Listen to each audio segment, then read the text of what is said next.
Being raised by a single mother does not make you a good man. Being raised by a single mother does not make you a good man. Let's try this again. Being raised by a single mother does not equate to you being a good man. I had an interesting topic the other day, and someone was like, I was raised by a single mom, right? And I'm like, this is what she taught you? Ladies, let's be real. When men say that, they want you to have sympathy for them. They want you to lower your guard for them, especially if you let them know that you are a single mom or you went through the same thing that they did, or no parent in the household or whatever.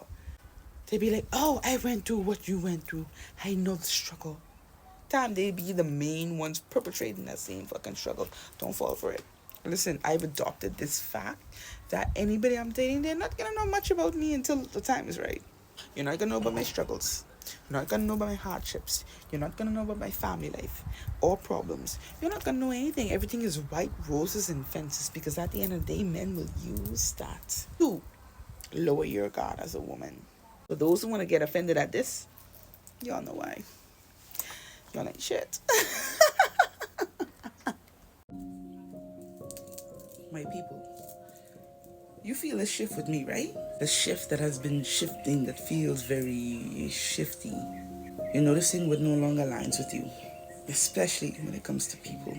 More than anything, you're noticing the people falling by the wayside. The dreams have been dreaming, and the dreams have been weird, and you're remembering a lot more than you used to remember, right? Intuition has risen. We are now having more intuitive hits, more intuitive thoughts, patterns, and it's lining up. Everything just feels a little surreal, if you know what I mean. It feels like we're walking around in a daydream most of the time. Nothing feels 100% real, if you catch my drift. Maybe it's that second moon. Who knows? If you don't know about it, go look it up. I may do a video about it. We'll see. You may be like me, who find myself calling out bullshit more and more. A lot of things I used to bypass. Now I just feel the urge to call it out in a peaceful manner. Your tolerance for things that no longer serve you has fallen away. It is gone, baby, gone. It's like you're going through a shedding session in life right now. You found a lot of things that you had intuitive thoughts and hits about were right. I hope you write it down and date it. I don't know if we're timeline jumping, consciousness jumping, but the shift is shifting, and I think I'm loving it. It feels a little weird, but kudos to change. People who have effed up people as friends. Are you okay? I always talk about toxic lovers and toxic partners and toxic parents. But toxic friends can be just as bad, if not worse. Because they are the hardest to spot. Believe me, they are. It's not as easy as when you see a toxic parent or a toxic lover. These ones assimilate very well, and they siphon your energy very, very smoothly. Very smooth? Smoothly, smooth. These people will always call out the other toxic people in your life because they want to take that place and be the main and only one siphoning your energy. If they see that you're giving energy to someone else that is also toxic, they got your back in order to hide their own toxic agendas. Some of you need to do friendship history like you do relationship history, and look up the history of friends that this person has had or have. And sometimes you have to wonder why you had so much different friends. Why no one really still F's with you. What is this about you? Start looking at your friends to see where you look at your lovers and your parents. See through them. I know it's harder than the others, but you can do it. You have to. That's why I have to ask, how are you doing? Then you have this bad luck or streak of ill fate, and you don't know where it's coming from. That person is just there patting you on the back, reassuring you, telling you you're not crazy. You're just overwhelmed. There's something going on, but they will not tell you it's them. Some of them are secretly jealous of you and want your life. Be mindful, my people. Be mindful. People who live against their family's norms and traditions and religions So I had to stitch this because I know plenty of my followers going through the same thing. And we all know that some people, some family members especially, can be downright disrespectful and rude about your beliefs. So I started doing the same thing. The energy that you came at me with, I throw it right back at you. You want to be rude, disrespectful, condescending, and all of that. I'm going to do the same thing. At some point, they started to realize maybe it's best to not push these buttons without their family member because she goes all the way low. We end up developing this don't ask, don't tell sort of rule, an unspoken rule, because you're not just going to disrespect me continuously. You're going to learn what it's like to treat the individual equally as the way you would like to be treated. So whatever energy you give me, I give you back. Now, we're at the point where we don't talk about those kind of things at all.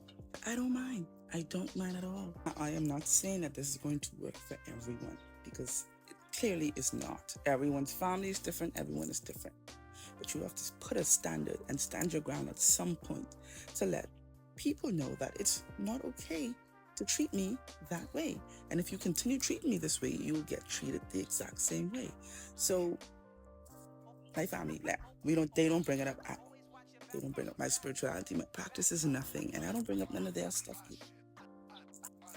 Sometimes peace is not being on one accord. Sometimes peace is letting people be themselves in their own world while still being around them. Yeah. As much as I like to keep my TikTok non-Bahamian centered, there's just certain things that need to be talked about.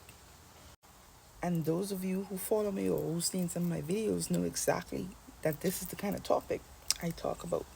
Undercover predators. Because we all know this place is a place that likes to pick the sin that is greater than the other, in their opinion, and harp on it. But if you ask me, there's no greater sin than harming our children. But I have personally witnessed the people who were up in arms and angry and boisterous about the John Quell situation that didn't happen are quiet now. And I'm not saying that they condone, that's kind of exactly what I'm saying. Because why is someone's sexuality a bigger issue than a child being, and is what I want to know. Because this place loves to call itself a Christian nation. But at the end of the day, the only thing that's being overly judged and overly criticized is homosexuality. Nothing else. Not predators, not family members, not incest, none of these things. Right? So a petition was started by Cindy Patrice, and I hope we all sign it. You all better sign it because this is about our children. And I hope those same individuals who had so much to say about John Quell and what was allegedly said by her are the same ones having this much to say about that little girl, Adriel. And she's named after my son. Well, at least my son is named after her because they both have the same name, Adriel. Yes, that's my baby's name. So this is a different kind of for me. And as someone who was almost assaulted themselves, yeah. But I am interested to see the direction that this Christian nation takes when it comes to choosing which evil deed or which sin is greater than the other. Because to y'all, ain't nothing worse than homosexuality. So what about the predator that did what they did to Adriel? They deserve your outrage and fury and blasphemy and all that more than any other person, okay? Bahamas, y'all better wake the hell up.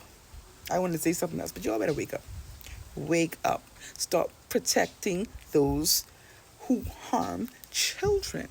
Stop acting like it doesn't exist and focusing on one other stupid thing. That's all I got to say.